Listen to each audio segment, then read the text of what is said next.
guys, and welcome back. So here's the final episode of Freddy Fazbear's video, or should I say, Friendship Freddy's reference sheet. Small life update before we get into the meat and potatoes. The reason why I haven't posted in a while, despite having been posting pretty frequently before, is because I was on summer vacation before. Now I'm back in school. This should be my last semester.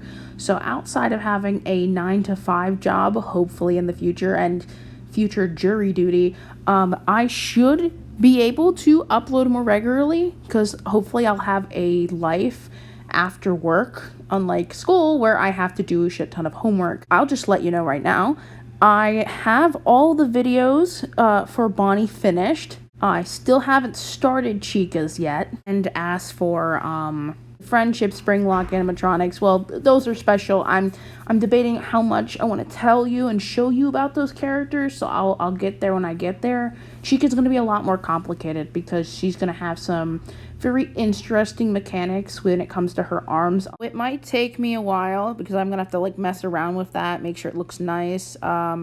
Probably gonna need to do a sketch for that, and then I'll go over the sketch in the actual video. But animals aren't really my specialty. But enough about animatronics other than Freddy, since, if I remember correctly from the last video, we covered most of Freddy's personality stuff. We were in the middle of talking about... Let me scratch the surface of my head. Oh, we were talking about Jacob's investigation. For those of you who didn't watch the last video or haven't been following the series through every episode, I have briefly mentioned that the protagonist of this comics is not the animatronics. It's not like the story where the animatronics themselves are the protagonists. Just like the games, the comics going to have a night guard protagonist. This protagonist, his name is Jacob, also goes by Jake. He prefers to being called Jacob, but, he is both the night guard and a detective. And when I mean his investigation, I mean he's using the night guard position as an excuse to wander around and investigate things. There has been a 3-year gap since the modern missing kids incident, and it feels like Freddy's is hiding something and might have left something behind to leave some clues. Poor guy doesn't realize how much has been left behind in plain sight or simply hiding underneath the surface. Anyways, his investigation. During his investigation, Jacob resorts to trying to contact the spirits of the children, just as sort of like a joke to himself, but also because his friend gave him ghost equipment. Even though this isn't really his area of specialties or something he honestly believed in. And to his surprise, Jacob actually has minor psychic abilities. Specifically, he is able to see spirits to a certain extent, and more importantly, he's able to travel to the other side. Right about now, you're probably seeing a very familiar face. It's Melody, the star of the show. Well, not in universe, but the star of the show, and she's popping up in this video because, like I mentioned, a fun fact about Melody is her eyes are supposed to be green, but they no longer make parts for her, so when one of her eyes get damaged, she's forced to use a Freddy eyeball instead, because all the animatronics, although they have interchangeable parts, it's clear that all the animatronics have different eye colors except for the old Showtime animatronics, the Friendship Springlock series plus Melody, if you've forgotten, which all use green, including her, but since she's used all of their parts when it comes to eyes, since they're basically glass cameras, they're very fragile, especially when children like to push her. I need Freddy's eye color to obviously match the blue eye rather than what the original Freddy's blue color is, which is a lot more subtle of a blue. So I needed to match Melody's eye, which is why I'm just color sampling it because I'm lazy. Anyways, back to the lore. What is the other side? I'm doing quotes on, the other side of this recording device, but you can't see them because I'm just a little voice. You see the other side is a purgatory-like area in the pizzeria.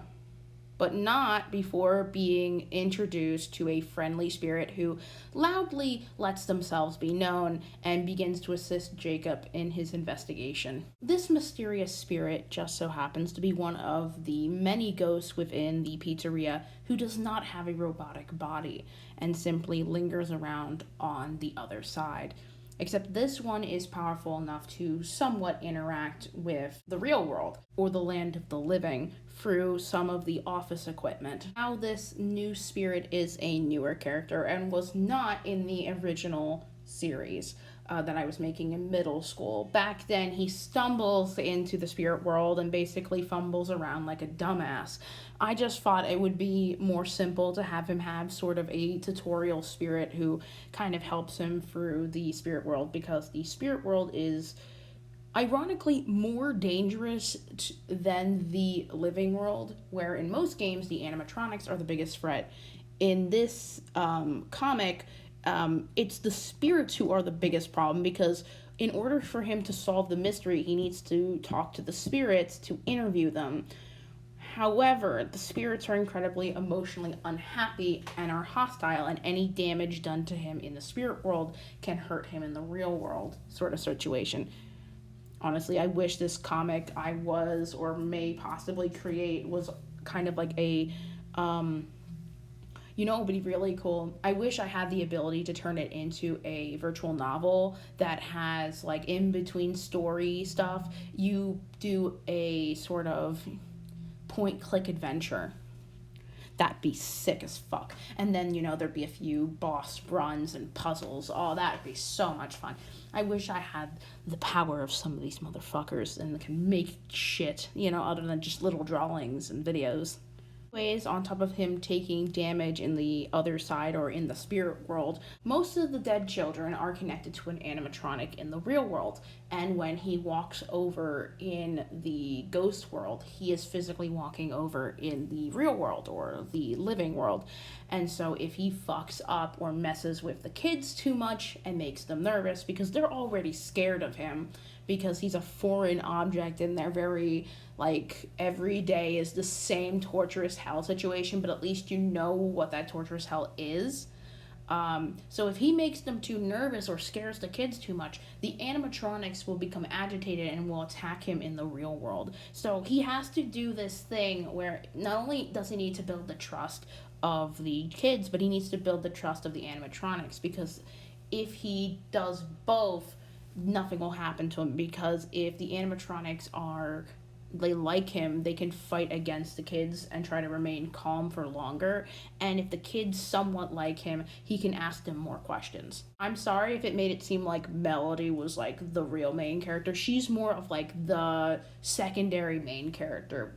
When Jacob's not on screen, we're following Melody sort of situation. But there are parts of Melody's story that are being hidden from the reader. Or if in my happy little hypothetical world, the gamer, the player. Listen, I'm trying to be funny. Anyways, we're basically covered the majority of the plot at this point. So the next video will be Bonnie. Just thank you for staying alongside me during this journey, and I'll see you next time. Bye-bye.